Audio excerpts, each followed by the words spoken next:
नमस्कार मेरे प्यारे बच्चों, ये श्री गणेश इंटर कॉलेज की ऑनलाइन भी क्लास चलती है और ऑफलाइन भी चलती है।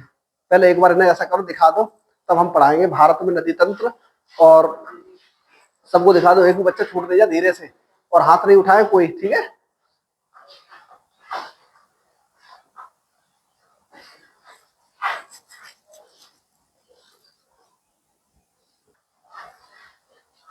अब इन्हें सबको दिखा दो एक बार और फिर शुरू करते हैं। भारत में नदी तंत्र, बड़े क्या देखो दिखाओ। तो यहाँ पर है भारत में नदी तंत्र, ड्रेनेज पैटर्न इन इंडिया या drainage pattern of India, Bharat में नदी तंत्र। अब आपको पता है कि आप ये कक्षा 7 क्लास है, 7th बी है ना, और 7th बी में यहाँ पर एक चैप्टर है भारत में नदियां या नदी तंत्र। तो भारत के नदी तंत्र को 2 भागों में बांटा गया है। कितने भागों में? 2 में। पहला है हिमालयी नदी तंत्र, हिमालयन रिवर सिस्टम, और दूसरा है प्रायद्वीपीय नदी तंत्र, पेनिनसुलर रिवर सिस्टम। प्रायद्वीपीय नदी तंत्र और हिमालयी नदी तंत्र। अब तुम्हें स्पष्ट होगा कि हिमालयी नदी तंत्र वे नदियां जो हिमालय से निकलती हैं, हिमालयी नदी तंत्र के अंतर्गत आती हैं।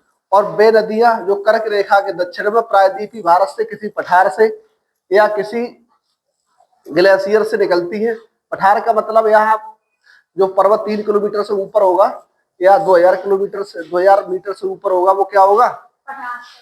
ऊंचा पर्वत भी हो सकता है, पठार भी हो सकता है, ठीक है। तो यहाँ देखो, हिमालय से निकलने वाली नदियां कैसी है? सदा नीरा है।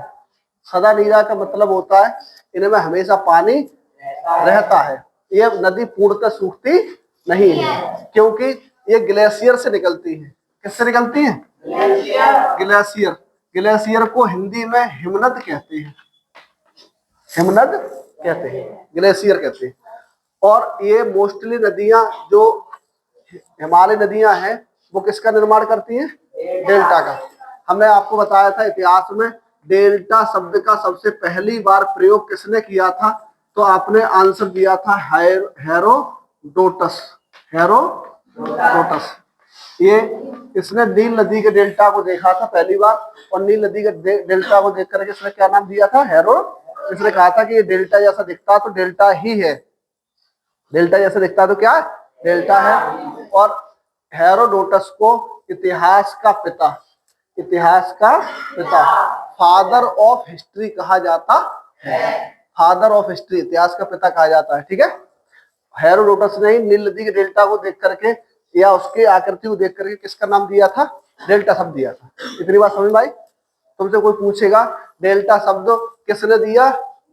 हेरोडोटस ने। किस नदी की आकृति को देखा था? मुहाने को देखा था, नील नदी की। नील नदी विश्व की सबसे लंबी नदी है। इतनी बात पता? लगभग 6500 किलोमीटर लंबी है। कितने हजार किलोमीटर? और दूसरी सबसे लंबी नदी है अमेजन। बड़ी भी है और चौड़ी भी है, लेकिन सबसे लंबी, ऐसे याद रख लो, नील। नील तो ला है ना यहाँ, तो ला से लंबा, ला से लंबी। तो विश्व की सबसे लंबी नदी कौन सी है? नील नदी। कोई दिक्कत, कोई परेशानी? इतिहास का पिता कैसे कहा जाता है? ये कहाँ का था? यूनान का। यूनान का था, इतिहास का पिता है। डेल्टा शब्द दिया है। और इसने एक और बात कही है कि इतिहास का अध्ययन भूगोल की तरह होना चाहिए और भूगोल का अध्ययन इतिहास की तरह होना चाहिए, तब जाकर के इतिहास समझ में आएगा और तब जाकर के इतिहास वालों को भूगोल समझ में आएगा। नेक्स्ट देखो यहाँ पर, फिर बंगाल की खाड़ी में जो हिमालय से निकलने वाली नदियां हैं, कुछ उसमें से बंगाली खाड़ी में गिर जाती हैं, मोस्टली तो बंगाली खाड़ी में गिरती है। और उसमें से कुछ नदियां कहाँ गिरती हैं? अरब सागर में, अरेबियन सी में। अभी हम चित्र बनाएंगे, देखो यहाँ पर ये, तो यहाँ पर ये कौन सागर है? बोलो, अरब सागर। और इधर कौन सी खाड़ी है? बंगाल की खाड़ी। अंग्रेजी में इसको लिख दें बे ऑफ बंगाल। कोई दिक्कत होगी? बोलो, बे बंगाल, ठीक है, बे ऑफ बंगाल, बंगाल की खाड़ी। अब इसलिए यहाँ देखो, इसमें सिंधु है, सिंधु, दूसरी गंगा और तीसरी ब्रह्मपुत्र। और इसमें सिंधु के बाद सतलज भी है। सवाल आता है कि निम्नलिखित में से वो कौन सी नदी है जो पार हिमालय से निकलती है? तो ऑप्शन देगा गंगा, सिंधु, सतलज या यमुना। तो इसमें से हो जाएगा सिंधु और सतलज, ठीक है, जो पार हिमालय से निकलती है, ट्रांस हिमालय, ठीक है। और सिंधु की सहायक जैसे चिनाब है, रावी है, ब्यास है, सतलुज है, झेलम है, ये सब सहायक और ट्रिब्यूटरी नदियां हैं, ठीक है।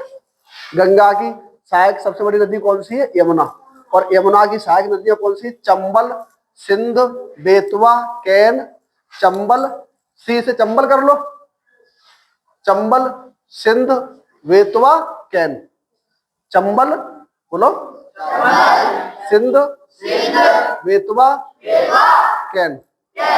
अब तुमसे कोई पूछे कि इनकी दिशा कैसे निर्धारित करोगे, तो ध्यान रखो लड़के, बात नहीं।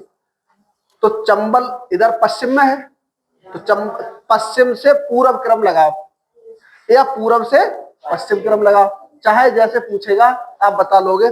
चंबल, सिंध, बेतवा, कैन, ये हो गया पश्चिम से पूर्व क्रम। अब पूछे पूर्व से पश्चिम क्रम, तो कैन, बेतवा, सिंध, चंबल। कैन, बेतवा, सिंध, चंबल। कोई दिक्कत? ठीक। और गंगा और यमुना का संगम कहां पर होता है? प्रयागराज में। कहां होता है? और वहां पर एक नदी और है, अदृश्य सरस्वती, उनका भी संगम होता है, इसीलिए प्रयाग को संगम कहा जाता है, त्रिवेणी कहा जाता है। 3 नदियों का वहां संगम हुआ है, लेकिन सरस्वती नदी आजकल या आज से सैकड़ों साल पहले अदृश्य हो गई है, वो दिखाई नहीं देती है, वो ज्ञान की देवी हो गई है एक तरह से। गंगा का संगम है, यमुना का संगम और ज्ञान का संगम है, ठीक। फिर है ब्रह्मपुत्र। ब्रह्मपुत्र को तिब्बत में सांगपो कहते हैं या सांपू कहते हैं, और ये जो है इसको असम में ब्रह्मपुत्र कहते हैं। तो ये नदी है कि नद है? नद है। तो ये एकमात्र पुल्लिंग है भारत में, और भी होगी, लेकिन अब ये क्या है देखो, हिमालय तंत्र में घाटियों का निर्माण करती है। घाटियों में यू आकारी घाटी, बी आकार की घाटी ये बनाती है। हालांकि यू आकार की घाटी जो है वो ग्लेशियर प्रोसेस से बनती है। किससे? हिमानी प्रक्रम द्वारा बनती है। कौन से प्रक्रम द्वारा? हिमानी, या बर्फ के द्वारा बनती है। लेकिन उन बर्फ के द्वारा बनी घाटियों में भी क्या जाता है? पानी जाता है। इसीलिए नदी क्या क्या बनाती है? यू आकार की घाटी और बी आकार की घाटी बनाती। जब इंटर में आओगे, भूगोल पढ़ोगे, तब पता चलेगा कि समुच्च रेखाओं के द्वारा यू आकारी घाटी कैसे बनती है, बी आकारी घाटी कैसे बनती है। जैसे कोई नदी है, ऐसे कोई नदी आ रही है, ठीक है, पर्वत से, फिर उसके बाद ऐसे उतरेगी धीरे धीरे, फिर ऐसे जाएगी, फिर ऐसे जलप्रपात बनाते हुए छिप्रिका, रैपिड्स, लैपीज, मैदान, तटबंध, मोरेडनाक, डेल्टा, बोखोर, ये सब चीजें बनाती हुई जाएगी, ठीक है। फिर है ये नदियां घुमावदार मार्ग का अनुसरण करती हैं। कोई आप लोग कोई नैनीताल गए हो या कहीं पहाड़ी क्षेत्र में गए होगे तो देखा होगा आपने कि नदी पहले इधर जा रही है, फिर इधर ऐसे घूमते हुए घुमावदार मार्ग का क्या करती है? अनुसरण करती है, या जिस तरफ ढाल कम होता है उसी तरफ ये निकल जाती है, ठीक। जलप्रपात, वाटरफॉल्स का निर्माण करती है। ऊपर चट्टान से पानी नीचे गिरता है, फिर उसके बाद उन चट्टानों से नीचे गिरता है, फिर उन चट्टानों से नीचे गिरता है। आपने देखा होगा, लगे इधर देखो, घर में आप लोग ऐसा करना कि एक बाल्टी पानी ले जाना, एक बाल्टी पानी लेना और ऊपर सीढ़ियों पर जाकर के, ऊपर वाली सीढ़ी पर जाकर के उसको डाल देना, तो ये क्या बन जाएगा? जलप्रपात। डायरेक्ट ऊपर से डालोगे तो ऊंच खड़ा जलप्रपात, और सीढ़ियों से डालोगे तो उसको रैपिड्स कहेंगे, छिप्रिकाएं कहेंगे उसको। जलप्रपात का छोटा रूप क्या है? छिप्रिका, रैपिड्स। क्या है? जैसे पौधे का बड़ा रूप क्या है? वृक्ष। वृक्ष का छोटा रूप क्या है? पौधा। वैसे जलप्रपात का छोटा रूप क्या है? छिप्रिका, रैपिड्स। कोई दिक्कत? और तेज ढाल, जो इसकी तीव्र ढाल होती है इसकी, ठीक है, ढाल तीव्र होती है। जैसे नदियां कोई, जैसे ये पर्वत है, ये पर्वत है, तो नदी सीधे यही नीचे गिर जाती है, ठीक। अब ऐसा नहीं कि पहले नदी सीढ़ी द्वारा इधर उतरी फिर उधर उतरी, ऐसा नहीं, एकदम तीव्र ढाल है, वहीं से नदी गिर जाती है। अब जैसे आपने ऋषिकेश देखा, ऋषिकेश को गए हो? ऋषिकेश उत्तराखंड में है, ऐसे तो दो पर्वत है ऐसे, इनके बीच से गंगा नदी आ रही है यहाँ पर। तो ये सबसे खड़ा ढाल है ऋषिकेश में। ऋषिकेश में गंगा का सबसे खड़ा ढाल है, सबसे गहरी घाटी है। सवाल आता है, कई बार सवाल पूछा भी जाता है तुम्हारे पुलिस में, दरोगा में, कक्षा 8, 9, 10 में तुम अभी पढ़ोगे इंटर में, तब देखना वहां पर लिखा होगा सबसे खड़ा ढाल कहाँ पर है गंगा का, तो ऋषिकेश में लगाना आंसर। ठीक है, नेक्स्ट है, ये गोखुर झील बनाती है। जब नदी अपने पूर्व स्थान को छोड़ जाती है और वहां जल भरा रहता है तो उसे गोखुर झील कहते हैं। गोखुर झील अपने यहाँ पर दरियागंज में गोखुर झील है। दरियागंज गए हो कोई? दरियागंज गंज से आगे दरियागंज है, तो दरियागंज में गोखुर झील है, उस पर लिखा हुआ है गोखुर झील पक्षी विहार। वहां पक्षी बहुत सारे आते हैं, पेलिकन पक्षी हैं, विदेशी पक्षी है, साइबेरिया से भी आते हैं वहां पक्षी। तो बूढ़ी गंगा की ही एक वो एक तरह से क्या है, उसका छाड़न है। ठीक है, तो उसको गोखुर झील कहते हैं। नदियां मैदानों का निर्माण करती है, मौन डनाक का निर्माण करती है। मौन डनाक क्या होता है? एक संप्राय मैदान है एक तरह से। ठीक है, और तटबंध बनाती है। नदी किनारे आप गए हो, गंगा जी गए हो नहाने, तो गंगा जी गए तो गंगा जी की पार होती है, गंगा जी पार बैठे, तो नीचे नदी बह रही है, तुम बैठे हो। तो मोस्टली आपने देखा होगा ऋषि मुनियों के आश्रम कहाँ मिलते हैं? नदियों के किनारे। क्यों मिलते हैं? जिस प्रकार नदी बहती हुई जाती है, जिस प्रकार नदी गंभीरता के साथ अपने गंतव्य तक जाती है, समुद्र से मिलने जाती है, उसे कोई रोक नहीं पाता है, ऐसे ही साधु संतों की जो आत्माएं होती है वो परमात्मा से मिलने के लिए प्रयासरत रहती है। और वो कहाँ सीखती है? गंगा से।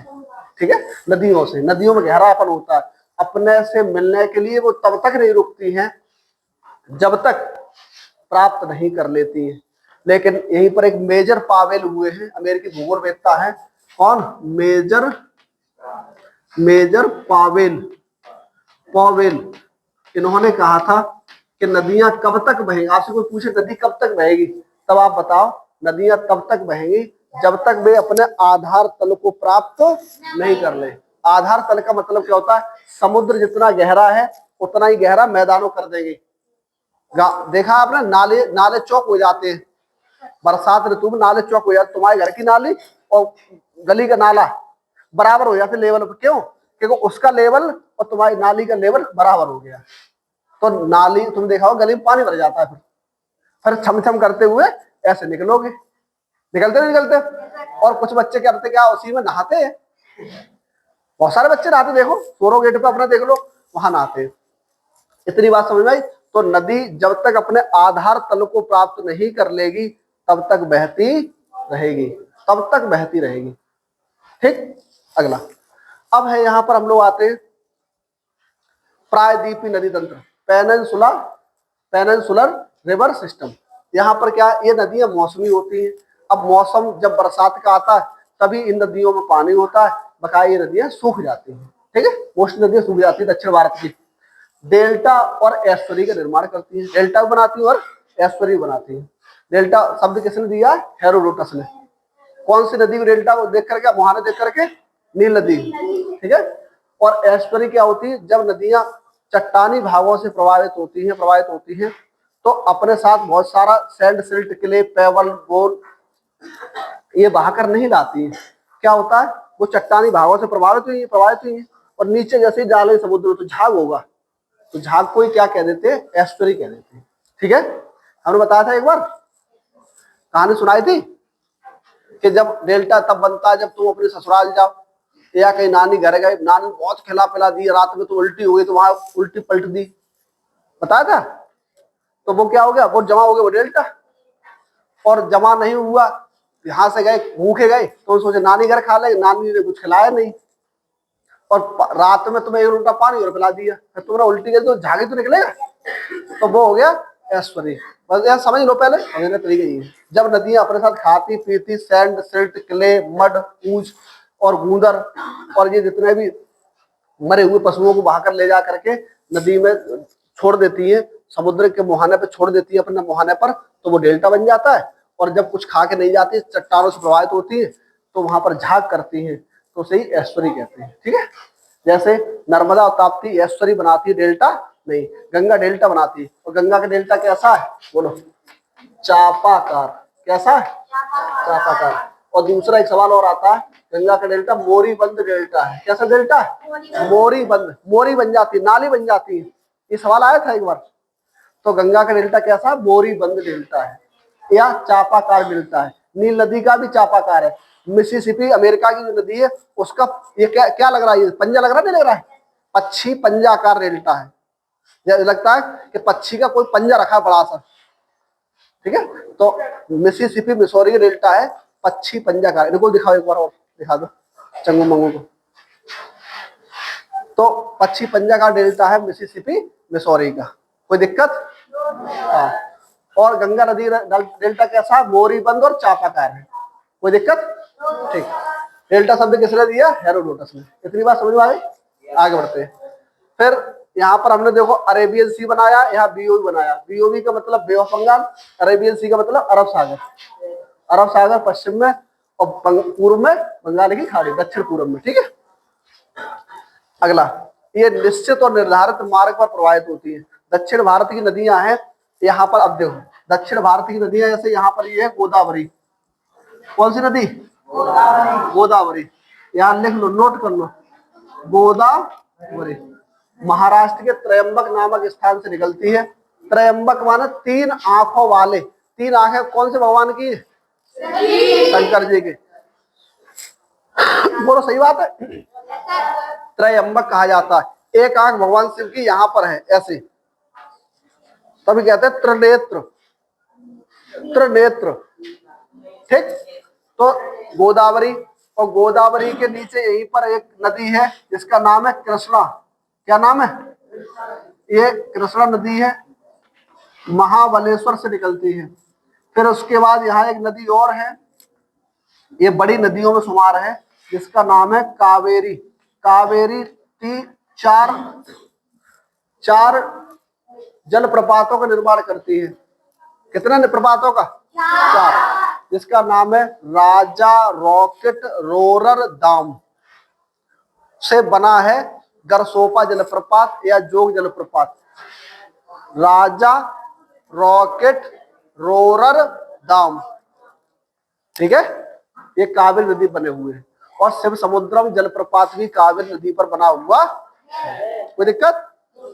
फिर उसके बाद आते हैं हम लोग, यहाँ एक नदी है, गोवा है, ये वाला गोवा।